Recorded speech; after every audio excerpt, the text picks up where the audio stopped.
What is up, football fans? Welcome back to another episode of the NFL Whip Around. I am one of the hosts, Jeff Hartman. Joining me as always, Coach KT Smith. Coach, what's up? Hey, Jeff. Nothing. Doing great. Good weekend. Exciting Yeah, football games. This was a better weekend competitively than the previous one, so lots to talk yeah, about. absolutely. Only one blowout in Texans Ravens. Everything else was really highly contested. Came down to the last possession for most of them. I thought it was a great divisional round weekend. Did you have the same takeaway? Oh yeah, absolutely. The Texans Ravens game ended up a blowout, but it was interesting for a half at least. Yeah, And then yeah. the other three games were just knocked them out of the park. Those were great football games. Phenomenal games. Let's start right off the bat with the biggest takeaway from the divisional round weekend. This could be anything, Coach. What's your biggest takeaway? So my biggest takeaway is, the final four teams are all really good, but when you get to this point in the season, you're trying to look for like, well, what team might have an edge over the others, and for what reason? And for me, Baltimore's defense right now, I think, is the best single unit left remaining in the playoffs. They're just so good. They're so fast. And I mean, there are other fast defenses in the NFL. I mean, Buffalo's a fast defense, but Baltimore combines that speed with great play at the linebacker position and a couple of studs up front. And so when you look for a weakness in every team's defense, and it's really hard to find one in Baltimore. You think about this. They were absolutely dominant on defense against Houston, yet they didn't create a sack or a turnover. And this is the team that led the league in sacks. And so they hold the Texans to 3 points on offense. I mean, Houston scored their only touchdown on a punt return. They hold them to 3 points on offense. They completely frustrate CJ Stroud. They harass the heck out of him, and yet they don't create a sack or a turnover. That unit's really good, man. And they're going to get Mike McDonald a head coaching job. So going forward, I think that they'll be the most interesting one to look at in the Final Four. My biggest takeaway from the weekend is, damn it, the Chiefs did it again. I mean, when you think about how this was supposed to be the year that the Chiefs do not get to the championship game, they're not as good on offense. They don't have the weapons that they had when Tyreek Hill was there. Heck, and even with Juju Smith-Schuster even gone. Travis Kelce is Travis Kelce. The defense is better, but this was a subpar Chiefs team in comparison. And so what does Andy Reid and Patrick Mahomes do? It's a first road game for Patrick Mahomes in the playoffs, not counting a neutral site game like the Super Bowl. What do? They go to Buffalo and they beat the upstart Bills and send them home again and punch their ticket to the champ. What is this? The sixth straight year? Six in a row, yeah. That is incredible. Like, that's insane. That Andy Reid, I believe I read this morning, he's been to 11 championship games combined with Philadelphia and Kansas City. I mean, this guy's a Hall of Famer. Think about that. That is crazy. That's my biggest takeaway. Is right when I thought, and I actually predicted the Chiefs to win, but right when you think they can be had, they do something like that, and you realize, well, that's a championship pedigree. That's my biggest takeaway. Coach, what do you think? Yeah, they are Dracula-esque. You got to drive that stake all the way in.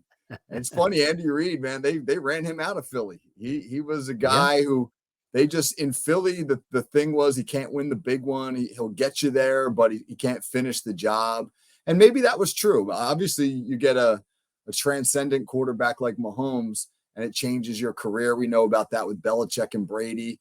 But the thing about Andy Reid, I think that is interesting, is that he, for a guy who's been in the league for a long time, continues to find ways to reinvent himself and tweak his scheme and win however he needs to win the football game. I mean, this is not the most high-flying Chiefs offense that they've had. They're winning with defense. And really, I thought the difference at the end of that game was their run game. I mean, Pacheco pounding the ball, being more physical than Buffalo was. So the fact that Kansas City doesn't have to just put it on Mahomes right now makes them pretty scary. It absolutely does. And there's already talk that Andy Reid, this might be his last ride. He might call it a career afterwards, seeing how they finish up. We'll see. We'll talk about that. Let's talk about that game, though. Second topic, it was a brutal loss for the Bills. I don't care what anyone wants to say. You're hosting the game. You've won 6 games in a row, including the playoff win over Pittsburgh in the wild card round. Buffalo's averaged 11.6 wins per year since 2019 and has no Super Bowl appearances to show for it. They have one of the league's oldest defenses.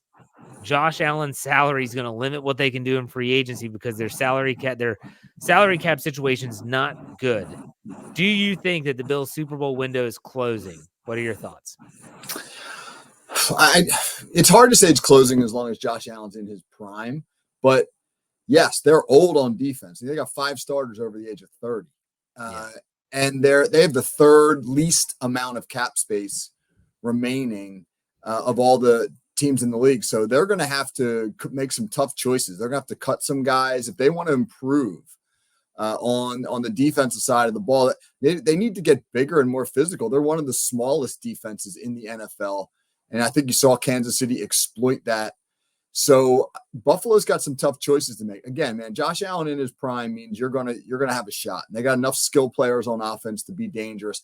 But I don't know if it was necessarily a fluke when we saw them 6-6 at midseason. They've got some issues. That Allen's prone to some cold spells. If he's not playing his best football, Buffalo is vulnerable. So that was a big miss for them with that home playoff game.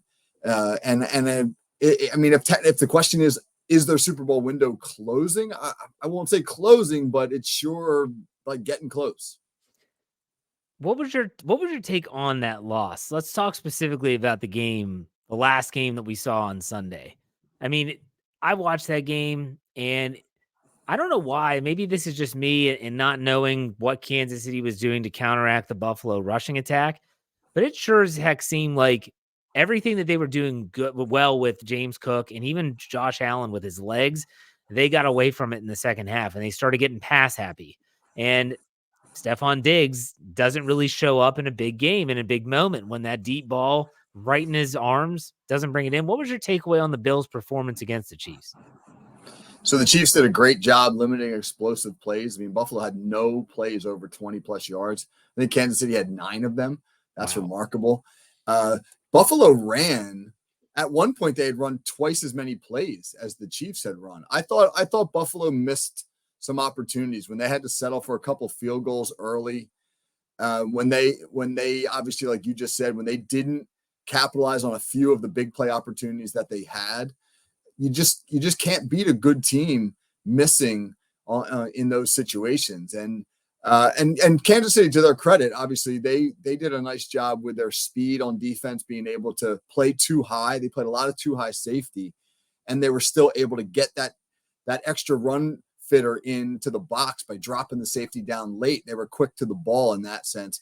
Buffalo, though, they didn't run a lot of quick hitting stuff on offense. Everything was slow developing. They ran a ton of wide zone, which takes a long time to develop. The quarterback runs take a long time to develop. And Kansas City safeties were really getting down aggressively against that stuff. And then conversely, Buffalo was not really able to get over the top on those safeties. So I just thought Kansas City was able to have their cake and eat it too, so to speak, from their scheme. Yeah, the Buffalo Bills dominated time of possession in this game. And they just, because the Kansas City Chiefs were the ones, like you said, 9 explosive plays of 20 yards or more. They were moving the ball quickly. And I have to think that we kind of saw this as well. And if you want to compare the Ben Roethlisberger years in Pittsburgh to the Josh Allen years in Buffalo, the contrast is that Ben Roethlisberger won 2 Super Bowls early in his career and then wasn't able to get back there. Josh Allen could flip that script and still get there. But you saw the Steelers extremely hamstrung with the salary cap and not be able to keep some players that they desperately needed to and or wanted to. And it becomes a really, really difficult dance for the general manager to try and manipulate the cap, to restructure contracts, to make tough decisions. I'm not saying it's impossible, but when you look at the AFC East and the AFC landscape, it's not going to be easy. Not with Joe Burrow coming back next year, presumably healthy. Patrick Mahomes isn't going away. It's going to be tough. And so we'll see. I don't think their window is closing, but it is starting to close. We'll put it that way. Like it's just starting. So they better capitalize. That was a gut punch for them. Let's go to the next topic. Let's look ahead to the championship games. San Francisco barely beats the Green Bay Packers on Saturday. They looked rusty, out of sync. Deebo Samuel gets banged up, leaves the game with a shoulder injury. The Packers ran the ball surprisingly well against the defense. Are you seeing some vulnerability in the 49ers here, Coach? I think the vulnerability we saw, the fact that Green Bay wasn't able to defeat them, will serve San Francisco well. I think that if you were going to knock San Francisco out of the NFC playoffs, that was the time to do it. I mean, Green Bay dominated that game for long stretches. It feels as though when a better team comes off of that bye, like we saw this happen to the Ravens a couple years ago, and they're rusty, and then they figure it out. They get better from that. That's what it feels like. Like Baltimore, they got knocked out by Tennessee back in 2021 after they had gone, I think 13-3, whatever it was. Yeah. And so you get the feeling had Baltimore won that game that they may have wound up in the Super Bowl. I just get the feeling that San Francisco escaped. And when you let a really good team escape, they make people pay for it. So the weather conditions obviously hurt them. Brock Purdy, was inaccurate and indecisive, and Samuel getting hurt, and they were just out of sync. And Green Bay was like kind of on a heater. They were really playing good football, and they felt really good about themselves there. So that was a big miss, obviously, for the Packers and probably for the Lions as well, because I think that the Lions will now go to San Francisco and get the best of the 49ers. Yeah, I agree with the 49ers will improve and they'll be better. I think missing Deebo Samuel will be a big deal if he can't play. We're not saying that he isn't, but if he's not able to play, I think that is a big deal. He's a big part of their offense. I guess when I think about Green Bay, I view them and the Texans the same way. They are very young on the offensive side of the ball. When you look at Jordan Love, no, he's not a rookie, but this is his first year being the full-time starter. Boy, the receivers that they have some great young receivers. Your boy, Bo Melton, caught a touchdown. Yeah, he caught a touchdown in the game. South Jersey was definitely representing in the divisional round. For sure. It was one of those, I was watching the Packers, like, if I'm a Packers fan, yeah, this sucks. But at the same time, I'm also saying the future's really bright, and we should be looking to 2024 saying we can make some noise. But let's talk about the team you brought up at the very end of your discussion was the Lions. Let's preview this championship game a little bit. What do you think about the Niners and the Lions? Lions coming off their win over Tampa Bay, closer than a lot of people thought. Baker Mayfield with the ball in his hand, a chance. They need a score and a 2-point conversion, but a chance to tie the game. The Lions come up with a very timely interception, seals the win. What did you think about the Lions? I thought that was typical Lions. I thought that was kind of how they've played all year. They haven't been blowing teams out. They've played a lot of close football games. Dan Campbell does his normal thing where he just says we're going to lay it all on the line. Sometimes it works, sometimes it doesn't. I thought Detroit, as the game wore on, figured out that Todd Bowles defense, and I thought that was a credit to their offensive coordinator. I just blanked on it. What's Detroit's offensive coordinator's name? Ben Johnson. Yeah. Ben Johnson. Yeah. Right. Who's a high, well-considered coaching candidate for a lot of head coaching jobs. He got better as the game went on. Tampa Bay was aggressive with their blitz schemes, and Detroit started to figure that out. I mean, in the second half, they had 3 straight touchdown drives. And so, I mean, they're a team, I think that with the combination of Dan Campbell's aggressive attitude, Ben Johnson being a guy who's got some really positive coaching chops, and I think Aaron Glenn's a little bit underrated as their defensive coordinator. They'll go into San Francisco like laying it all on the line, man. I mean, Dan Campbell will just have that us against the world, nothing to lose. That's always a fun perspective from which to coach. So I'm not saying that they don't have a shot going into San Francisco. They certainly do with all their young pieces. But I thought it was a great win for them against Tampa Bay because of the way they won the game. They won the game like an experienced playoff team. The upstart comes in, you take their best shot, they hang around, but then you figure out how to beat them and you pull away at the end. This is going to be an opportunity for Jared Goff to prove a lot of people like myself wrong, make us eat crow, and say, look, like I can actually win the big game, even if it's on the road, not in the dome of Ford Field. I'm anxious to see what he can do. I would love nothing more than for the Lions to go in and shock the world. Dan Campbell, say what you want about him as an X's and O's guy. He is aggressive. We've talked about on this show a lot. and he's a master motivator. He's going to have that team ready to go. And I agree, this is a kitchen sink game. Throw everything in the kitchen sink at him. Maybe not the fake punt like Buffalo tried against Kansas City. I They would got love bailed to out. know if that was an automatic, meaning like sometimes you have automatics whereby if you get a certain look from the defense, or you automatically run a thing. Yeah. And Kansas City only had 10 guys on the field for that. So I wonder if that was an automatic, because if it was, they should have taken it off. You know? Well, and they got bailed out. John McDermott got bailed out big time Yeah. with that fumble into the end zone, Yeah. getting the ball back. And then also by Dalton Kincaid getting that football somehow away from the defender when Josh Allen fumbles the ball. I don't want to spend too much time on that game. The NFC Championship game should be good. That's the nightcap. Let's talk about the first game. That's the AFC Championship game. Heavyweight bout between Baltimore and Kansas City. What's a better storyline? Lamar Jackson maybe getting to his first Super Bowl, or the Chiefs returning like an old school dynasty with, oh yeah, Taylor Swift will probably be at the game. Which, by the way, that wasn't even the most entertaining thing in the stands. It was Jason Kelsey. 100%. Jason Kelsey was the most entertaining thing in the stands, sitting there with his shirt off watching the game. 100%. So I know the NFL wants the Taylor Swift show to continue. All the Swifties that are now watching football and all that stuff, and we've talked about that before. But for me, the more interesting storyline is the Ravens getting to the Super Bowl, because I just think a Baltimore-San Francisco rematch of that Super Bowl 8-9 years ago, whatever it was. I think stylistically, it's like what they say about, or they used to say when boxing was a thing, that styles would make fights.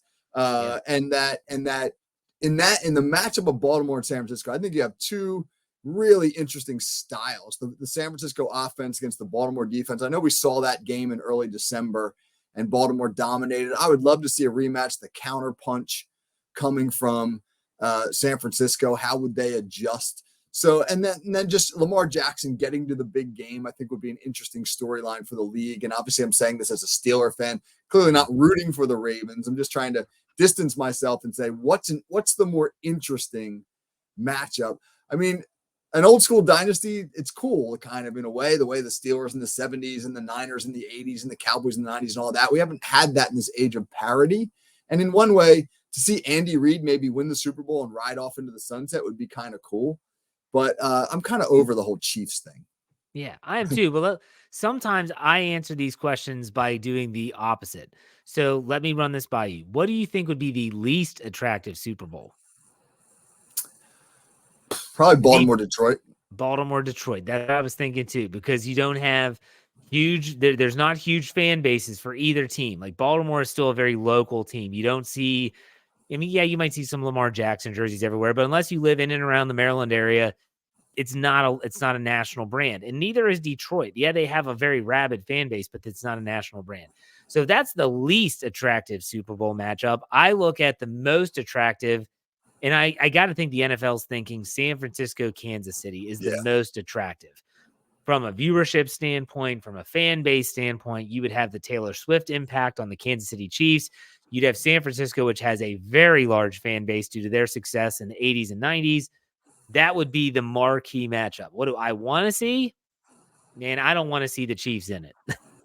I've talked openly about my Patrick Mahomes fatigue. Travis Kelce is getting right there with him. I'm sick of seeing his face. I don't care about Taylor Swift. I really don't. People that want to bash her, it's not her fault the cameras are going to her every 5 seconds. It's not her fault. She's dating a football player. Deal with it. But still, I think I'm rooting for the Baltimore-San Francisco matchup as a football fan, not as a Steeler fan. As a Steeler fan, it makes me want to puke. But ultimately, as a football fan, that's what I want. We'll see what happens. I don't know. This is going to be a really fun championship weekend. But let's go to our last topic. Give me one under-the-radar player who could be the X factor for their team in the championship game. Go ahead, Coach. Who you got? Yeah, so I'm trying to think, how does Detroit beat San Francisco? San Francisco is clearly better on paper. And for me, they have to create explosive plays. I think the Lions have to be able to score quickly at times, or get chunk plays out of their offense. And the guy who can do that's Jahmyr Gibbs. I mean, he's electric with the ball in his hands. Sometimes I feel he's a little bit underutilized in that offense. I know that they like Montgomery as their between the tackles runner. But boy, Gibbs just feels like a guy that, like, whenever he touches the ball, you feel as though he could go the distance. He'd be a guy, if I were a defensive coordinator, I would just hold my breath on. And because that kind of speed makes you be perfect on defense. You have to run fit everything perfectly, man. You get out of position by a step or two, and he creases it, and he's gone. And San Francisco, and maybe it was the rust, but they got run on, man. I mean, the Packers ran the ball really well on him, rushed for 130 some yards, and I thought underutilized their run game a little bit. So I don't know. I think if Detroit's going to beat San Francisco, I would look for Gibbs maybe to make some big plays. I'm going to cheat, and you said an X factor singular. I'm going to go plural. There's 3 players that I think are going to decide who wins the AFC Championship game: Roquan Smith, Patrick Queen, and Kyle Hamilton. You could have all 3 of them on the field at the same time, or it could be a combination of 2 out of the 3. Are they going to be able to slow down the running game of Kansas City and Pacheco, like we talked about? Who's going to handle Travis Kelce?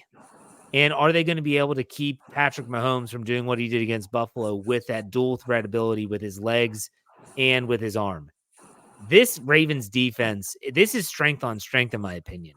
You've got the Chiefs defense is their strength going against the Ravens, which I think their offense is still probably their strength in terms of how they can attack you. And then you got the Chiefs against the Ravens. It's going to be fun to watch. I think those 3 guys, though, and especially Roquan Smith, because he is the heart and soul of that defense. And as a guy that came over, he wasn't drafted by them. That was via trade with the Chicago Bears. I got to think that this is going to be a game where one of those guys has to take over. They've got to take over and make a play. I'm not sure if they can do that, though. We'll see. What do you think about that, Coach? I thought Roquan Smith at times looked like the best player on the field against Houston. Like, he looked dominant. Yeah. I mean, the way he was getting to the ball and the physicality with which he played. So, yeah, I agree. They got to defend Travis Kelce a lot better than Buffalo did, because they blew a couple coverages and turned him loose a few times. So, and then I think when Travis Kelce gets going, that's like the heart and soul of Kansas City's offense. And so it opens up everything else. So you're right. If you can limit his production, then obviously I think you take away a huge part of what they want to do, because they're not that great at wide receiver. No, they're not. I want to ask you a question, not on the list of topics, but it's still, as a coach, I want to get your thoughts. This has happened a lot in the NFL. It happened with the Steelers earlier this season. I can't remember which game, but it was rainy conditions. It might have been Arizona, which was delayed multiple times due to torrential downpours. We saw in the San Francisco game, there was rain there against Green Bay, a ton of players slipping on the turf. And as a high school coach, kids probably don't have multiple pairs of cleats. But what are you telling your players if you're going into a setting like that, and maybe you don't play on grass anymore? Maybe most of your games are on turf. I know your home field is turf.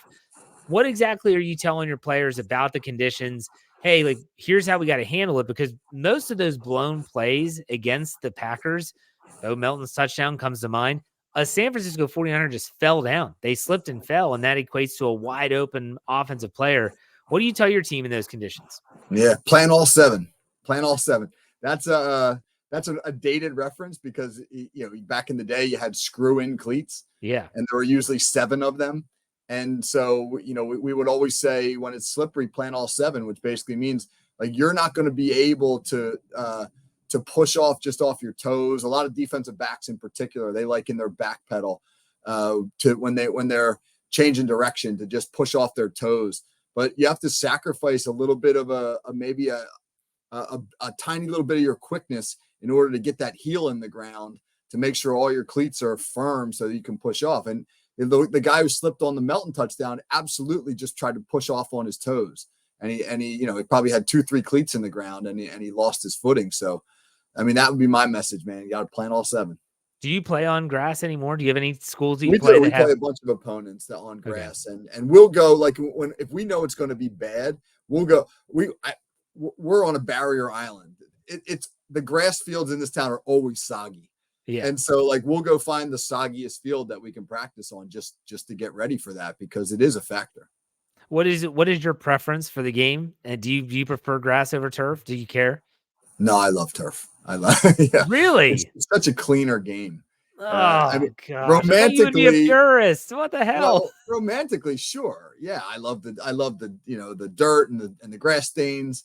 and the smell and all that. But if you're just talking about playing the game, right, where you don't have to worry as much about how the conditions are affecting the way you call the game. I mean, a bad track really affects the way you call the game.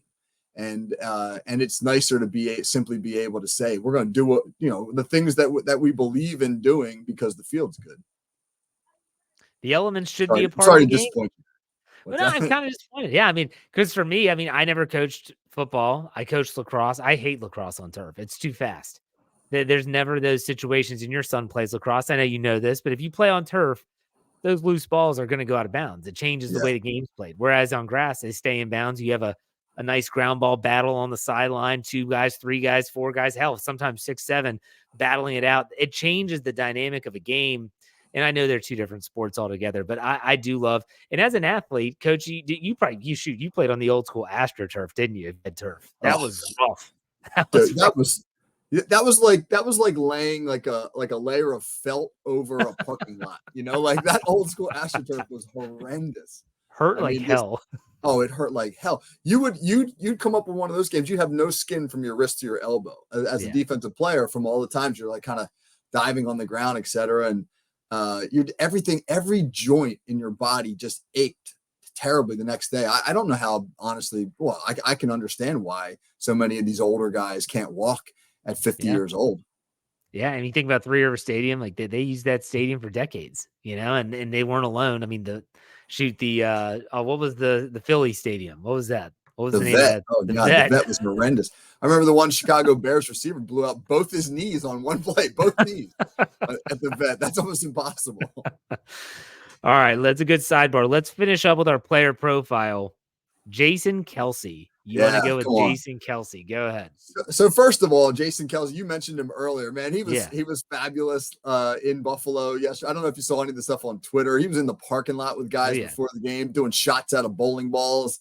I mean, obviously there was a great cutaway from CBS where they cut away to Taylor Swift, one of the 7,000 times they did, and I think it was right after Travis Kelce had scored. And she was getting hugged by somebody in the box, but right behind her was Jason Kelce shirtless, chugging a beer. But Jason Kelce has announced that he's going to retire, and I wanted to just mention him briefly because what a career, man! I mean, he had a phenomenal career for the Eagles. He was the heart and soul of that team for a long time. Just a guy who just, I think, when you think about an offensive line, what do you want from an offensive line? Well, first and foremost, you want the center to be a true anchor. He's the communicator. He's the leader. He's the guy that every play starts with him touching the ball. He needs to be your most steady, most solid guy. I can't think of a better model for that than Jason Kelce. Obviously, we're close to Philadelphia. We ran a camp one year on our field. A bunch of the Eagles came down. Vinny Curry was there. Jason Kelce was there. Jason Kelce was phenomenal with our players. The camp ended and he was out there 45 minutes after it had ended working one-on-one with guys. I mean, just was a great dude, just a guy that was happy to be around people and a people person. So end of a great career. And I'm looking forward to what he does next, because I'm sure it'll be entertaining. It will be entertaining. And I know that he said on his podcast with his brother that he hasn't made the decision final yet. Everyone's speculating, but we'll see. Maybe he won't. Maybe he comes back for one more year. But still, when they won the Super Bowl, and Philadelphia won the Super Bowl, if you remember in the party, the parade, he went as a jester. He went just like a mummer. Like a full-on jester. And that's him, man. I love people that don't take themselves too serious. The fact that he sat in an owner's box, probably shirtless, chugging beer. He shared the image of his phone.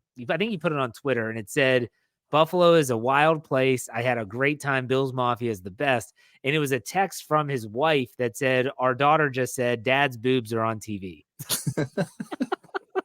It's fantastic. I mean, that outfit great. He wore to the parade. So Philadelphia every New Year's Day has what's called the Mummers Parade. Okay. And the Mummers, I don't know the history of the Mummers.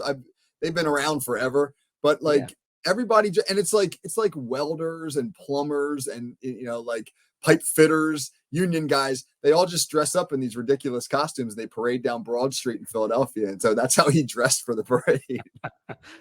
All right, real quick, Coach, before we call it a show, What's your prediction for championship weekend? So who's in the Super Bowl? What do you got? I think it's Baltimore, San Francisco. I agree. I think it's Baltimore, San Francisco. I think Detroit's going to give them a pretty good game. I actually think both games are going to be phenomenal. Me too. And I'm here for it. And we'll be here for it next week. But before we call it a show, what do you have coming up on the call sheet this week? Well, Bills fans, I don't know if you're in on this or not in on this, but so one of the things we're going to focus on the call sheet is the history of tortured fan bases and what really makes a fan base special, and what are some of the perils that come with being a true football fan. You got to be honest. I'm watching the game. Bass is lining up the kick, and we see it's going right. And I thought to myself as I'm watching it in my bed on my phone, is Jim Nantz going to say it? Is he going to say it? And he does. Wide right. Right. The two most haunted words for Buffalo Bills fans ever, going back to Ned. Now, who was the kicker that missed those? I just drew a blank. I can't remember, but the Super Scott Bowl Norwood. There was Scott Norwood. Wide right. Oh, they've got to be sick to their stomach. Yeah. I'm not going to rub it in, but I think it's a fascinating sort of somewhat psychological, look at the perils of being a fan. Well, yeah, because you think about all the organizations that could say that they're tormented and tortured, and some would even say that there's a curse on them. And you think about the time you devote. How many hours, Jeff, have you devoted in your life to the Pittsburgh Steelers? Probably more than I would happily admit. Yeah, and I'm older than you, so it's more than you. And imagine if on all the hours we had devoted to the Steelers, they'd never won the Super Bowl, but they'd been like tantalizingly close, like the Buffalo. I mean, imagine if you were somebody my age and you like really could remember all four. Buffalo lost 4 Super Bowls in a row, and they lost them in increasingly awful fashion. The first one was like a total kick in the what when they missed the field goal, and everyone after that they got blown out worse and worse and worse. It just became more and more awful for them, and now they've kind of revised themselves, and they still can't get there. I'll say this: my father, he'll complain about Pittsburgh sports, and I'm like, Dad, you know what? I don't want to hear it. My father has been alive to see the Steelers play in 8 Super Bowls, and they've won 6. He has seen the hockey team go to 6 Stanley Cup finals and win 5. And he's watched the Pirates win 3 World Series in his lifetime. I'm like, Dad, do you realize there's fans of teams, of cities that have never even seen them get to a championship game, let alone win one? Please spare me the swan song, because we are a spoiled bunch. Yeah. It is more rare than people think to win a championship for your favorite team. Yeah, and yet some fan bases like the Steelers take it for granted. They think that it should just happen every year. And if it's not, it's a colossal failure. So, all right, Coach. Hey, where can they find you on social media? At KT Smith FFSN, and then over on our Fans First YouTube, I'm continuing with the one play breakdowns of all the playoff games. So check those out if you can. Absolutely. And you can follow me on Twitter at jhartman, HERTMAN_PIT. All of our work, including Coach Kevin Smith on the Steel Curtain Network, talking all things Pittsburgh Steelers. Check us out there. In the meantime, Coach, next time we talk, we'll have a Super Bowl to discuss. Take it easy. We'll have a good one.